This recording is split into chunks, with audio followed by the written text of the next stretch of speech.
Hi everybody, and welcome to Literacy Teachers, where we're all about helping you to inspire, motivate, and change how your students read and write for academic success.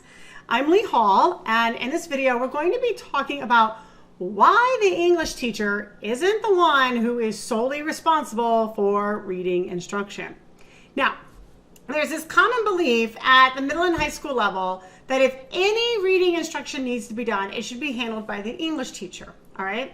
Now, I'm not sure why that is, okay? But I suspect that it's because people associate reading novels with English class. Even though we're absolutely having students read in all of our classes, for some reason, I don't know, like we tend to think of reading and English going together, and they do, but reading goes together in science and history and math and so on. So anyways, if you've got some insight into why people tend to associate reading instruction with being the responsibility of the English teacher, please head on down to the comments and let me know, because I'd love to know more about that. It's always something that's interested me. So here's the thing. Most English teachers do not have any more or better preparation with how to teach reading than any other teacher in any other discipline, okay?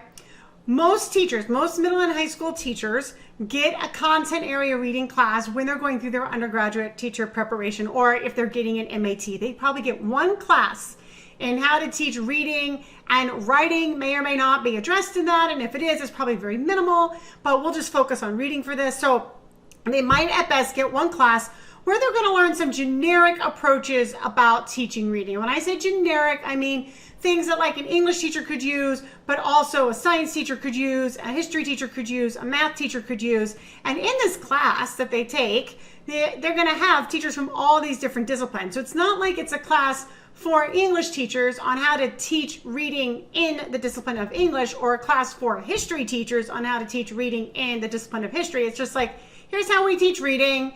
Everybody's in here together. We might talk a little bit about how it might be different between different disciplines, but in general, we're just going to talk about reading generically.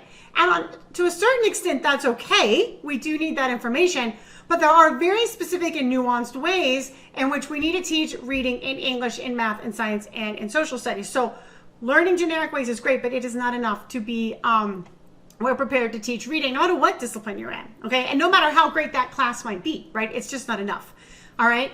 We know that reading a novel in English isn't the same as the kinds of reading we do in history or science or math. The texts are structured different. You read for different purposes. You have to analyze them in different ways. So yes, the English teacher should be teaching reading, but in ways that make sense for what it means to read in an English class, which is not necessarily going to be what students need to know to be successful at reading in all their other classes, okay? Which means that technically it is a shared responsibility.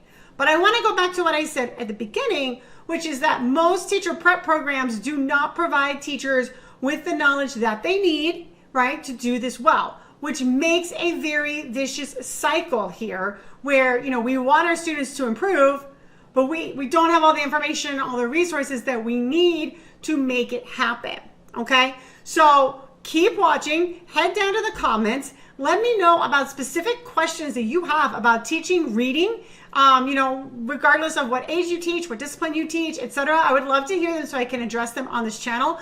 And we're going to be getting into what it means to teach reading at the middle and high school level, and also some issues that apply K-12, so that we can start to address this problem and make your students more successful at reading in these different subject areas.